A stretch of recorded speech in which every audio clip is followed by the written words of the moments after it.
Good evening and thank you for joining us. Two people are facing murder charges relating to the death of a Sioux Lookout woman in that community on Friday. OPP have charged 36-year-old Alan Yerksa and 21-year-old Aaron Gray, both from Sioux Lookout, with first-degree murder. The victim has been identified as 40-year-old Adriana Bottle. First responders were called to an undisclosed location where Bottle was pronounced dead at the scene. Police haven't provided any further details about the circumstances of her death, pending a post-mortem in Toronto. The two suspects appeared in court today and remain in custody. 3 youths were rushed to hospital over the weekend after a boating accident on Loon Lake.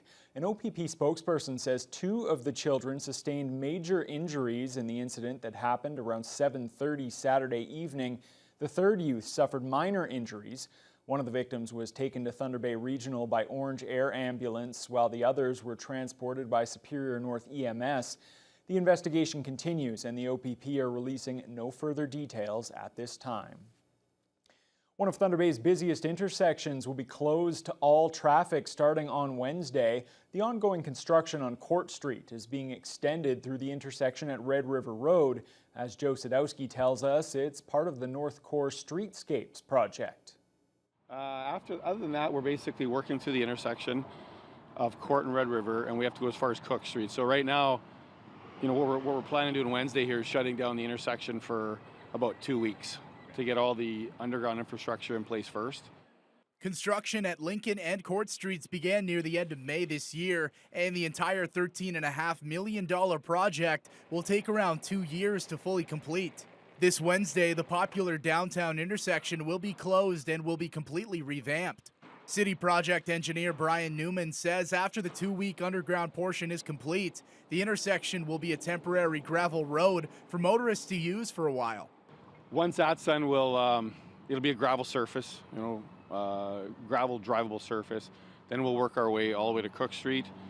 And once that's complete, work our way back. So then there's all the concrete work that's happening in the intersection. There's curb and gutter, there's decorative bandings, there's mud slab, there's all that type of stuff. We're gonna get it to a drivable surface with mud slab, temporary paving for this winter. Let's face it, nobody likes construction, but with this new project, it'll have much needed upgrades to the aging infrastructure underneath the roads like the water mains, as well as brand new sidewalks and traffic lights. It's basically a full underground reconstruction, sanitary, storm, water. And on top of that, it's a full rebuild for landscape architecture. So we're redoing the sidewalks with decorative pavers. We have bike lanes, dedicated bike lanes, paver bandings along the river, or along the road's edge. It's that type of detail like we have everywhere else downtown. The project is expected to finish by the end of the summer of 2024. Joe Sadowski, TBT News.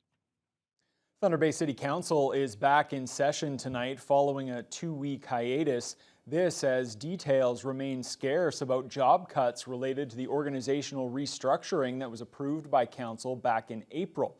The move was meant to eliminate 17 positions, slightly less than half of which were to be unionized roles. But CUPE Local 87 President Derek Fournier says he's still in the dark about what it means for his members. That's a large number, and I haven't really had a discussion with the city about 17. If they're making large cuts to our union, then we're going to have something to say about it, which may include deputation. It's obviously not something we like to see.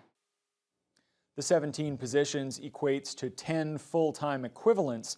The restructure also saw the city shrink from 5 departments to 4 by combining infrastructure and operations with development and emergency services. Staff say the moves will allow the municipality to operate more efficiently, but City Manager Norm Gale still can't say which positions will be cut or whether CUPE members will be affected. Positions are and have been eliminated, but we continue to work through the process, and that information will come out in due course. As always, we've honored the requirements of the collective bargaining agreements, and I value the relationship that we have with the union leaders, and we will continue to have honest discussions with them. CUPE Local 87 is currently bargaining with the city on a new collective agreement. The questions at Queen's Park over Greenbelt development continue. The finance minister stepped out to talk about how the Ford government is handling taxpayers' money today. and is defending the decision to open up prime farmland for new home construction. Mike Walker reports. The finance minister says Ontario's economy remains resilient despite heightened economic uncertainties. Ontario's population is growing.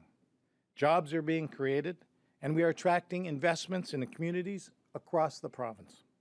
Providing an update on the province's finances, Peter Bethenfalvy says Ontario's GDP was nearly 5% higher than pre-pandemic levels during the same period in 2019. The province's deficit is projected to be $1.3 billion, unchanged from the budget, while revenues are projected to be just over $204 billion, and total program expense at $190.6 billion, also largely unchanged from the budget. New investments, primarily funded through existing contingencies, include supports for Ontario's manufacturing sector, funding for policing and anti-crime initiatives, as well as municipal infrastructure investments.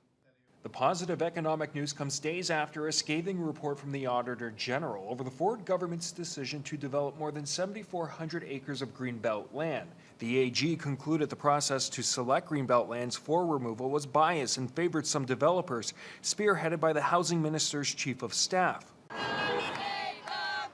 Hundreds protested at the Finance Minister's constituency office on Sunday in Pickering, where nearly 60% of the Greenbelt being removed is located in the Duffins Rouge Agricultural Preserve. Bethenfalvy told reporters he had no discussion with developers prior to any decisions being made. I haven't sat down with those developers. Pointing to the desires of local government. In terms of talking about removing those lands, certainly something that, but the mayor at the time and the council brought up, and many people brought up the fact that they've been advocating for over a couple of decades. The finance minister also doubled down on the government's commitment to develop housing on the land and not reevaluate the decision. 500,000 people coming to this province last year, and who knows what number that'll be this year. We have an absolute responsibility to the people of Ontario to continue to build houses. That was CTV's Mike Walker reporting.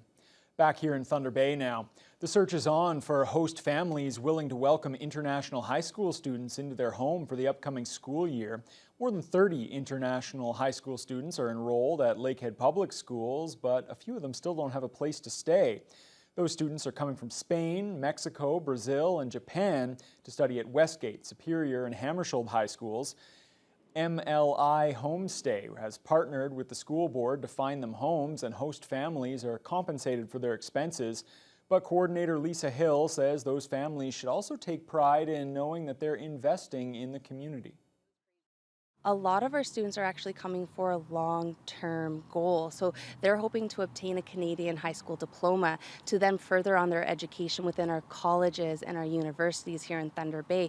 We've had students actually obtain scholarships and are now going on to Lakehead University.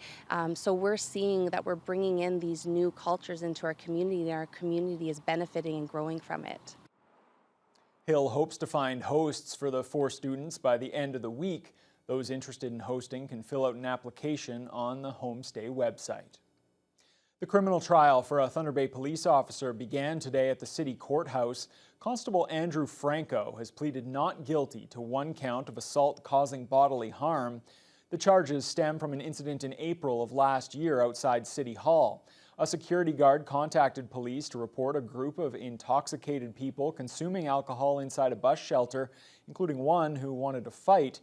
Franco and another officer arrived, and soon after, the victim was punched in the face and suffered a fractured cheekbone.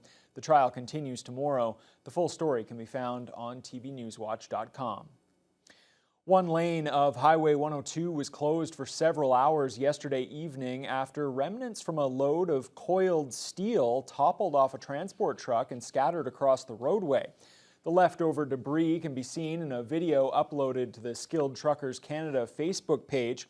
OPP responded to a complaint about the incident near Mud Lake Road and initiated a traffic stop. The trucker was issued 2 warnings under the Highway Traffic Act for driving with an insecure load and failing to properly record duty status changes. A major renovation is now underway on one of the largest churches in Thunder Bay. The nearly 60-year-old roof at St. Patricks Cathedral is being replaced. The renos come with a hefty price tag, and church officials say it will take a lot more fundraising to pay it all off. Mitchell Ringos has more. The cathedral on South Archibald Street is an iconic landmark in Fort William that was rebuilt in 1963 to replace the original church built in 1893. Many repairs have been made to the church over the years, but weather and extreme winds deteriorated the old roof's membrane, allowing for rain and snow to occasionally seep through into the chapel, leading to the decision to replace the roof with a more durable metal, which Deacon Derek West says will fix a lot of problems for decades to come. Yeah, we want to see this building last. The metal roof, we're told, will last 50 years. Yeah, so we joke there's a lot of gray hairs on the committee. We look at that and say, well, that's lifetime guarantee for us, so we're going to be okay. Now, the roof does come with a hefty $1.7 million price tag, with $2.4 million being the price for the entire project. West says to this point, only a third of that has been collected through their St. Pat's Needs a Hat fundraiser. And while the church does run a 50-50 raffle monthly at the St. Pat's Hat website, along with future plans for online auctions to raise funds, West is still hoping for more public support. To the people, to the companies, the organizations that have donated so far, thank you very much. Please continue. We need to continue. We're not there yet, but we're very, very hopeful. We have secured loans. These loans will be paid back. So it's going to be a process, but it's a worthwhile process. West is expecting the roof to be finished sometime in September, but that isn't the only renovation planned for the cathedral. West says they will be upgrading the side chapels next year and are looking into other upgrades in the future. Mitchell Ringos, TBT News. Local autocross drivers pushed their cars to the limit yesterday afternoon for a good cause. The Thunder Bay Auto Sport Club held its 8th annual fundraising race to support local cancer care.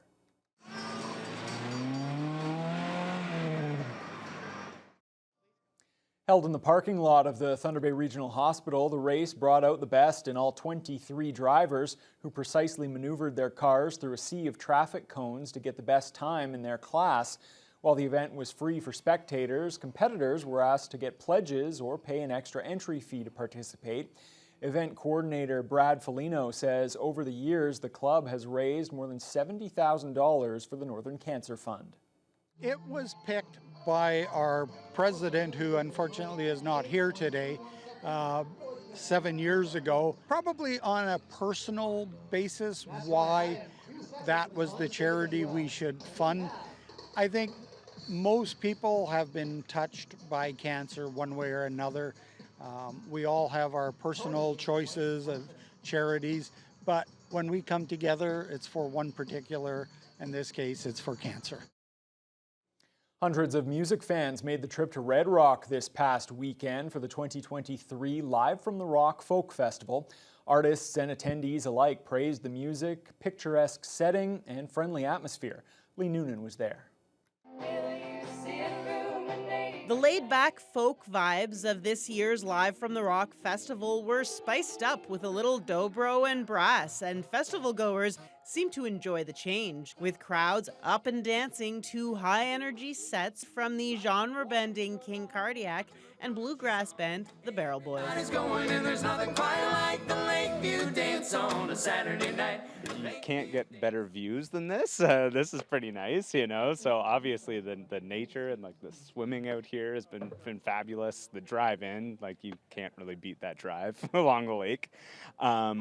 I mean, highlights, I mean, there's just been like, I can't like name them all, but there's just been so many good bands here. More classic folk sounds reigned over most of the three-day festival, with a lineup that included a lot of new talent. People come and they say, you know what, we haven't heard of a lot of these people, but we always know they're going to be fabulous. We're kind of an up-and-comer festival because that's what our budget dictates, but you know what, there's so much talent out there. Malo estimates the festival contributes in the low six figures to the local economy and says he's grateful to the roughly 170 volunteers who made the event possible and for the support from the town of Red Rock. They give us the use of the park, the works crews pitch in. We store things in various buildings around town when we have to. They're super supportive of the event. Locals also attend the festival in big numbers, says Malo, with many others coming in from around the region and much farther afield. It's really too much fun. I've had a chance to be a volunteer. I've had a chance to listen to a number of the acts. incredible. It's been incredible this year. We've been coming every year for the last few anyway, ever since COVID. And now it's become like an annual tradition for us. This is wonderful. It is, the music is outstanding. All the people we are work so with are friendly beautiful. and it's just a Yes. delightful time we're having. Yeah. Organizers estimate attendance levels are back up to pre-pandemic levels, with 1,900 to 2,000 people attending over the 3 days of the festival. Lee Noonan, TBT News. Meanwhile, one of Thunder Bay's most popular summer events ended last night with a great turnout and even better weather. The 2023 Canadian Lakehead exhibition was once again a big success, with thousands of attendees from all across the region. Jessica Clement reports. Sunday's weather was the perfect send-off for the 2023 Canadian Lakehead exhibition, and visitors were rushing in to get on their favorite rides for the last time. The fair once again had thousands of attendees over the 5-day period and usually averages around 55,000 people. At the beginning of the week, organizers originally estimated to hit 75,000 visitors after seeing pre-ticket sales. However, fair chair Basil Isherwood says attendance was down on Friday due to the rain. I could say it picked up on Saturday, so we're kind of heading the same directions as we were last year, but it might be down maybe 5,000-6,000. I'm guessing. I might be totally wrong. We might even hit the mark. The entertainment is another big reason why crowds come down to the fair, and Isherwood says for this year, they wanted to appeal to a wide age range. This year, where we had our local bands playing last night, which was an excellent venue for them. We had the Lockyer boys and a different crowd, so it's the new generation getting involved. So I'm happy to see that. And while attendees of all ages love the rides, carnival games, and entertainment, another important aspect of the fair is the connection made between the public and various industries in the region. In particular, agriculture, according to Northern Townline Equestrian Center owner Julie Gergerich. We're informing the public about cows and horses and the need for them, showing children farm animals and what we do with them, and talking about our farm and stuff. And farming, we actually have pamphlets and leaflets. We're hatching out chickens and their eggs so people can see. We have been so well received, it's unbelievable. People that have never touched horses are touching them for the first time. It actually almost makes you want to cry. Isherwood says they're going to start planning for next year's fair soon, and as usual, they're hoping to make it even bigger and better next year. Jessica Clement, TBT News.